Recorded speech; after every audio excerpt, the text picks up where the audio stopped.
বড় বৌদি কি হলো বলো তো? আমি বলছি কি, আমি ডাক্তারকে ডাকবো নাকি শ্যামাকে ফোন করবো? না অরুণ, এক্ষুনি শ্যামাকে ফোন করা দরকার না। হ্যাঁ মেশামশাই ঠিকই বলেছে, দুদিন ধরে মেয়েটা কিচ্ছু খায়নি, আমার মনে হয় সেই জন্য এরকম হয়েছে। সে কি? দেখি একটু।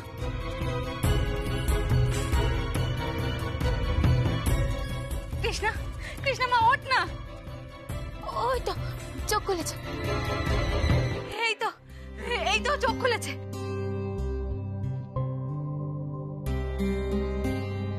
মা একটু ধর না, দাও দাও, আস্তে ওঠ। কৃষ্ণা কি হয়েছে বল মা, কি হয়েছে বল?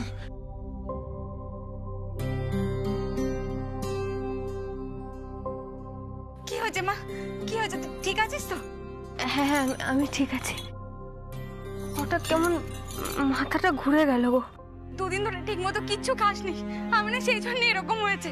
শোনো না, বলছি তোমরা একটা ডাক্তারকে ফোন করো না। হ্যাঁ ডাক্তারকে তো ফোন করতেই হবে, কিন্তু এই বয়সে এরকম ভাবে মাথা ঘুরে পড়ে যাওয়া এ তো ভালো কথা নয় বড় বৌমা।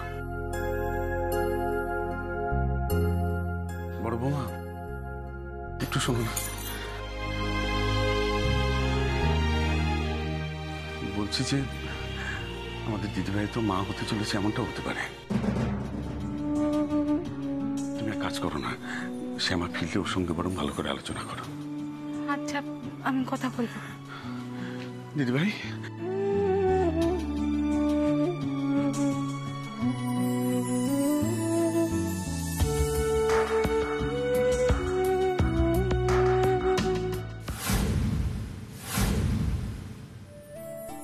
ওদের বাড়ি পাঠিয়ে দিয়ে ভালোই হলো না, আমরা এখন বেশ গল্প করতে করতে যেতে পারি। হ্যাঁ সে তো ঠিকই, কিন্তু আমাদেরকেও তাড়াতাড়ি বাড়ি যেতে হবে। হঠাৎ করে কৃষ্ণার আবার কি হলো, কয়েকদিন ধরে কেমন একটা ট্রমার মধ্যে আছে। জানি তো, সে তো তুমি যাবেই তোমার বোনের কাছে। I know Moni, you care for her. Of course Moni, after all she is my only little sister. Krishna তো আমার একমাত্র বোন।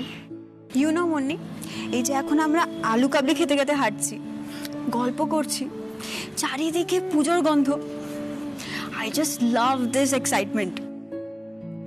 তোমার সাথে সত্যি এই টাইমটা এনজয় করছি, শুধু একজনকে খুব মিস করছি। ডোডো দাদাকে, তাই না?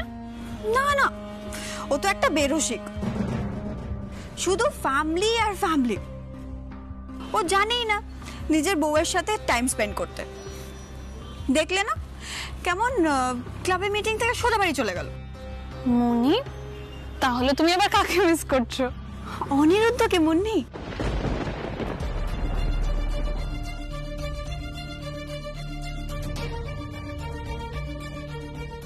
আমাদের সাথে এখন অনিরুদ্ধ থাকলে কি মজা হতো বলো? অনিরুদ্ধর সাথে আমাদের টিমটা কিন্তু বেশ জমে গেছে। অনিরুদ্ধ এখন এই আলু কাবলিটা খেত আর ঝালে হা হু করতো, কিন্তু তাও খেত। অনিরুদ্ধ কিন্তু খুব মজার, তাই না? আচ্ছা Munni, if you don't mind একটা কথা বলি? বলো না। অনিরুদ্ধ আর কৃষ্ণার পেয়ারটা না আমার একদম পছন্দ না। অনিরুদ্ধ ইজ আ প্রিন্স, আর একটা প্রিন্সের সাথে কিন্তু প্রিন্সেসকেই মানে, জাস্ট লাইক ইউ।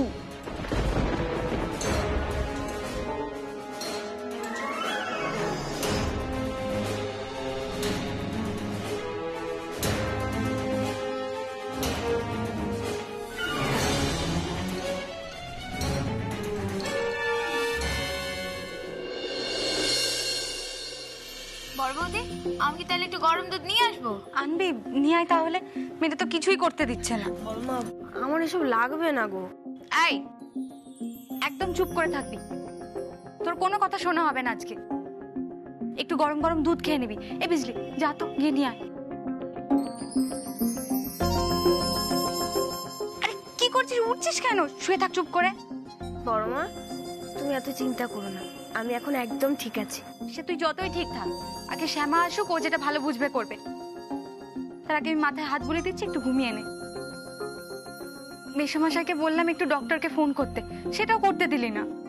বড় মা আমি একদম ঠিক আছি, বলছি তো আমার কিচ্ছু হয়নি।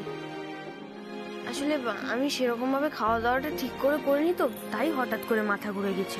হ্যাঁ, তুই তো খুব বড় ডক্টর হয়ে গেছিস। ডক্টর আসলেই না সেটা বোঝা যেত। তুই আমাকে ফোন করতে দিলি না, ঠিক আছে, শ্যামা আসলে আমি বলবো ডক্টরকে ফোন করতে। কৃষ্ণা,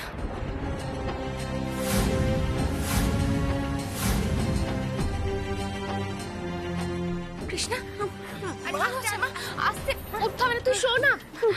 কি হচ্ছে মা? হ্যাঁ,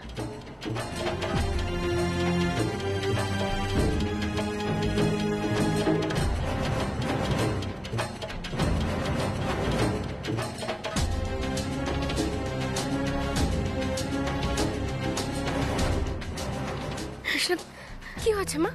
হ্যাঁ মা, আমি একদম ঠিক আছি। আসলে আমি খাওয়া দাওয়াটা সেরকম ভাবে করিনি তো, তাই হঠাৎ করে মাথা ঘুরে গেছিল। কৃষ্ণা, সেটা তো আমরাও জানি তোমার মাথা ঘুরে গেছে, কিন্তু এটা তো নর্মাল না। একটা ডক্টর চেকআপ খুব দরকার। তুমি ঠিকই বলেছো অনিরুদ্ধ। মেসমশাই কোথায় খবর দিদি, ডাক্তারকে তো একটা খবর দিতে হবে। আমরা অনেকবার বলেছি গো ফোন করব, তোমার মেয়ে রাজি হচ্ছে না। বোন, ডাক্তার এলে সমস্যা কিসে? আরে ওসব কিছু বাহানা, পাত্তা দেওয়ার দরকার নেই। শোন, যেটা বলছি, এটা ডক্টরকে ইমিডিয়েটলি কল করা দরকার। ওরে বাবা রে, তোমরা আমার কথাটা একটু শোনো না গো। আমি একদম ঠিক আছি, তোমরা এত চিন্তা করো না। না কৃষ্ণা, ডাক্তার না দেখিয়ে এইভাবে ফেলে রাখাটা একদম ঠিক না। আমারও তাই মনে হয়। অনিরুদ্ধ বাবা, তুমি একটা ডক্টরকে ফোন করো তো। হ্যাঁ মা, করছি। অনিরুদ্ধ, অনিরুদ্ধ, আমার কথাটা শোনো। দেখো, আমার খাওয়া দাওয়া অনিয়ম হয়েছে বলে মাথাটা ঘুরে গিয়েছিল। তোমরা আমাকে নিয়ে কেন শুধু শুধু এত চিন্তা করছো বলো তো? আচ্ছা, এসব কথা এখন থাক। মা, তুমি তো আমাকে বললেই না গো, তোমরা সবাই পুজোর মিটিংয়ে গেছিলে। দেখো, আমি তো যেতেই পারলাম না। কৃষ্ণা, পুজোর মিটিংয়ে পরে যাবি, তুই আগে খেয়ে দে, সুস্থ হতো। শরীর ভালো নেই, পুজোর মিটিং। বড়মা, এই ঘটনাটা কখন ঘটলো? ওই যে আমি অশোকের ঘরটা গোছাতে গেছিলাম, তখন ওই ঘরে এলো। তারপরে মেজদাদার ঘর, কিন্তু মেজদাদার ঘর হঠাৎ করে এখন কেন পরিষ্কার করতে গেলে? আর কৃষ্ণা ওখানে কি করছিল?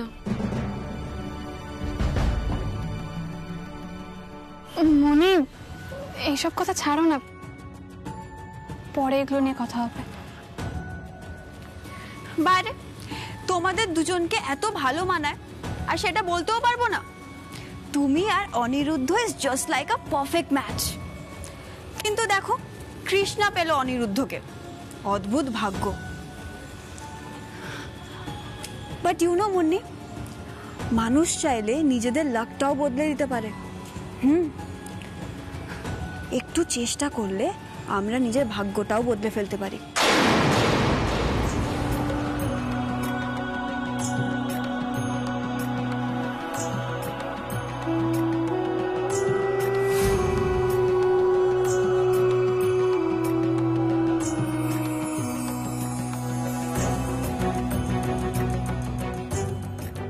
আমি জানি মুন্নি, তোমার ভেতরে আগুন ধরেছে, আর সেটাই হাওয়া দেব আমি।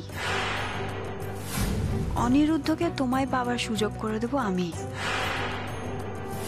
তোমরা ক্লোজ হলে কৃষ্ণা দূরে চলে যাবে অনিরুদ্ধর থেকে, আর কৃষ্ণা শেষ হয়ে গেলে শ্যামা চৌধুরীও শেষ হবে। আর মুন্নি, এই খেলায় তোমাকে আমি আমার গুটি বানিয়েছি।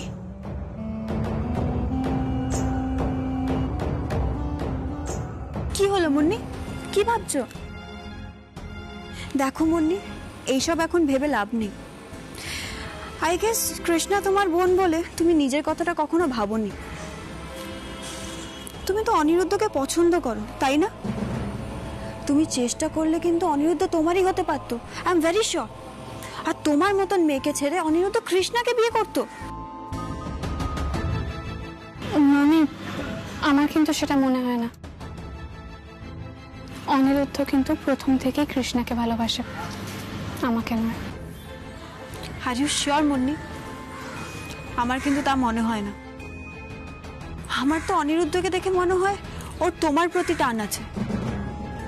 সেটা অবশ্য অনিরুদ্ধ বুঝতে পারে না, কিন্তু মুন্নি এটা কিন্তু অনিরুদ্ধকে বোঝাতে হবে। ওর সাবকনশিয়াস মাইন্ডকে জাগালে তোমার নামটাই কিন্তু সামনে আসবে। মানে তোমার এটা সত্যিই মনে হয়? দেখো, ও কৃষ্ণাকে বিয়ে করেছে ঠিকই, কিন্তু ও তোমাকে অ্যাভয়েড করতে পারে না। আচ্ছা ছাড়ো এসব, চলো বাড়ি চলো, আমরা পুজোতে খুব মজা করব। অনিরুদ্ধ তো আমাদের সাথেই থাকবে, দেখো তখন কি হয়, গল্প কিভাবে পুরো বদলে যায়।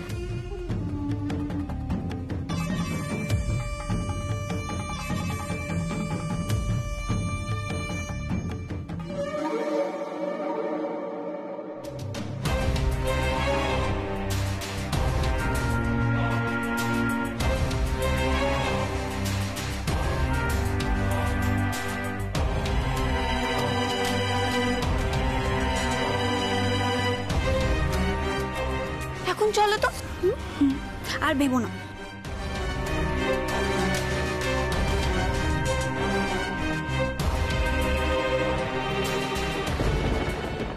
নিয়ে এসেছি এ নাও কৃষ্ণা, দুধ আমি খাই দিচ্ছি। দাও তো।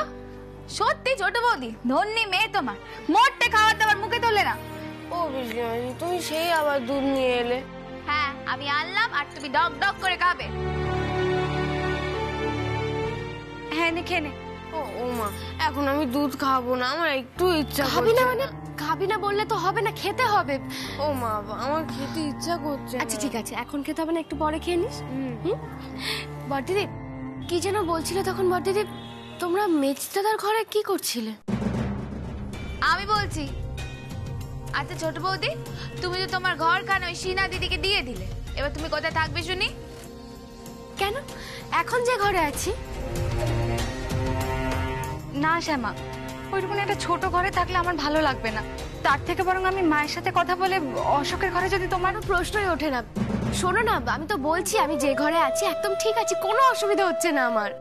কিন্তু শ্যামা, বাড়ির মধ্যে অত বড় একটা ঘর থাকতে তুমি কেন ওইটুকুনি ঘরের মধ্যে থাকবে বলো তো? আমার খুব অস্বস্তি হবে এতে।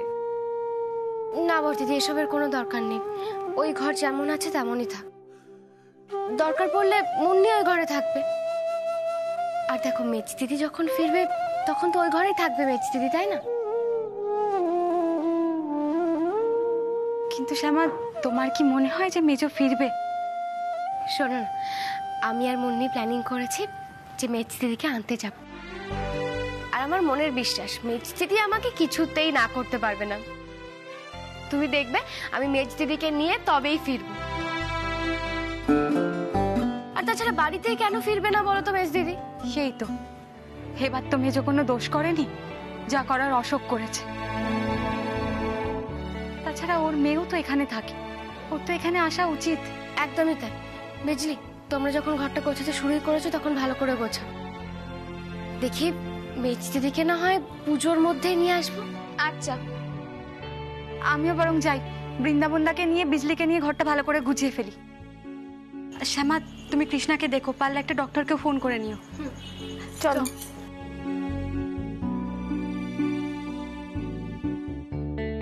কি হলো কৃষ্ণা, তুমি উঠছো কেন? তুমি একদম উঠবে না, তুমি ওখানেই বসো। তুমি কোথায় যাচ্ছ? অনিরুদ্ধ, আমাকে নিয়ে এত চিন্তা করো না, আমার এখানে বসে থাকতে আর ভালো লাগছে না। তাই বলে এখন তো তোমার কোথাও যাবার নেই, তুমি কেন? না তুমি কোথাও যাবে না, তুমি বসো এখন। বোন, তুমি যখন ঠিক আছো তাহলে এবার দুধটা খেয়ে নাও। হ্যাঁ শিবা, তুইও মানে খাবি না মানে? আর ও তো ঠিক কথাই বলেছে, না খেয়ে নে। হ্যাঁ কৃষ্ণা, চুপচাপ দুধটা খেয়ে নে, নাহলে কিন্তু খুব বকা খাবি। ভুলে যাস না আমি কিন্তু তোর দাদা হই। ও ডোডো দাদা, কৃষ্ণা দেখো, ভাই দাদা দুজনেই বলছে তুমি দুধটা খেয়ে নাও। করে না, খেয়ে নে। আমি কৃষ্ণা, খাবি না মানে? খাবো না। কৃষ্ণা এত বায়না করে না, আমি বলছি তো দুধটা খেয়ে নাও। নাও নাও, খেয়ে নাও। বোন, খেয়ে নাও খেয়ে নাও। খেয়ে নে, বারবার সবাই বলছে খেয়ে নে। ও মা, খা, পড়ে যাবে, খা।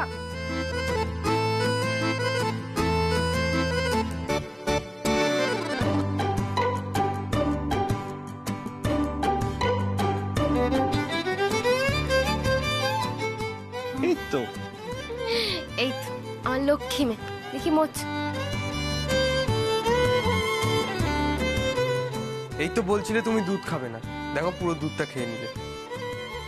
আরে কৃষ্ণা, খাওয়া দাওয়াটা একটু ঠিকঠাক করে কর, নাহলে তো উইক হয়ে পড়বি। এই যে আজকে যেরকম মিটিংটা মিস করলি, এরকম কিন্তু অনেক কিছু নাহলে মিস করতে হবে। হ্যাঁ মা, তোমরা তো সবাই মিটিং করে চলে এলে, আর আমাকে বলছো না তোমরা ওখানে কি করলে। উফ, সব বলবো। দেখি তো মা, একটু দেখি।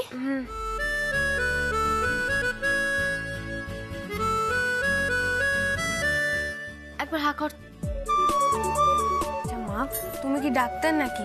তুমি বুঝে যাবে আমাকে সব করিয়ে? হ্যাঁ, বুঝে যাবো। তুই এখন চুপ করে হা কর।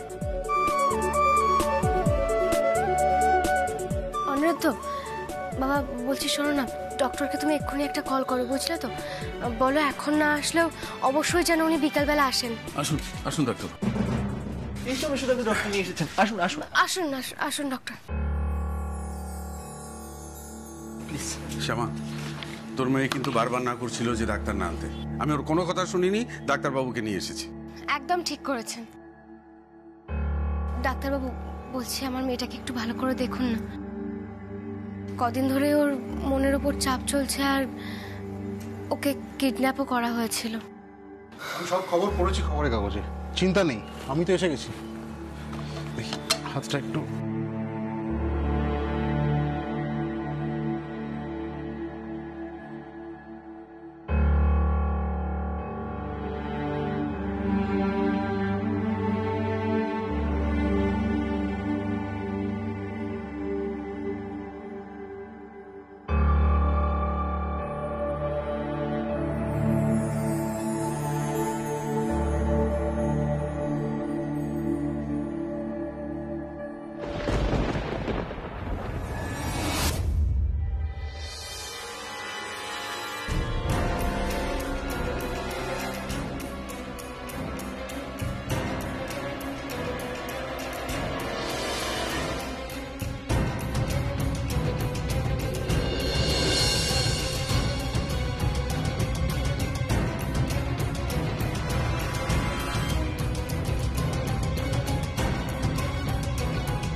কি হলো ডাক্তারবাবু? খারাপ কিছু?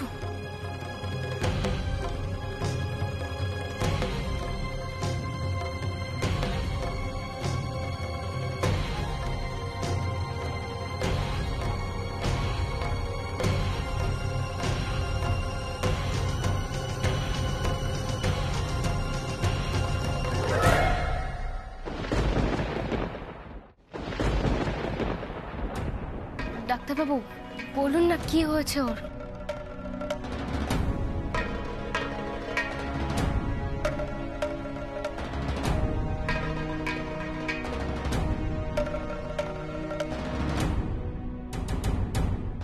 কি হলো শ্যামা? উনি কি বললেন?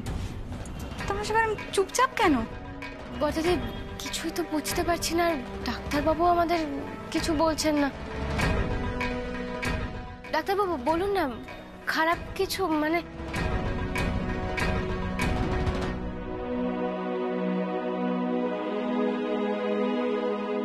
আপনারা সবাই তো ঘাবড়ে গেছেন কেন? আপনার শাশুড়ি মা কোথায়? তাকে ডাকুন। মাকে? কিন্তু ওর শরীর খারাপের কথা তো আমরা মাকে কিছুই জানাইনি। জানাননি, এবার জানাবেন।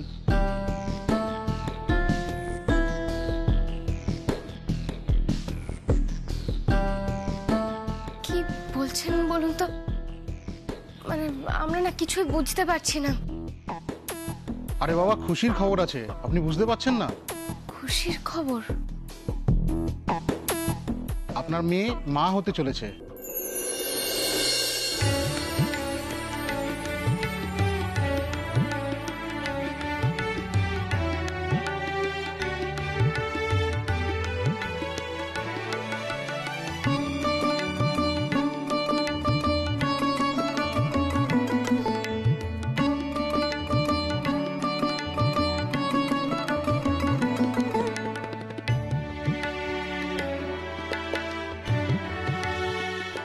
আপনার শাশুড়ির নাতনির ঘরে পুতি আসছে। কৃষ্ণা মা,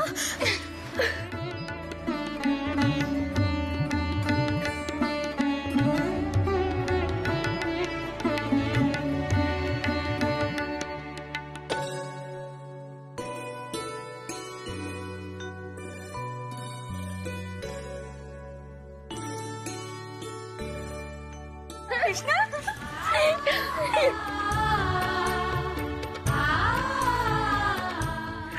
so happy for you Aniruddha.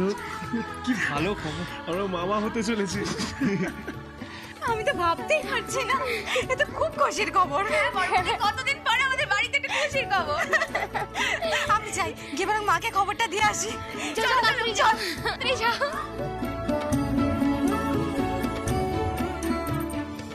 ডাক্তারবাবু, আমরা তো ভয় পেয়ে গিয়েছিলাম। আমরা ভাবলাম কি না কি হলো। ইস, আপনাকে যদি আরেকটু আগে ডাকতাম তাহলে এই খুশির খবরটা আগেই পেয়ে যেতাম।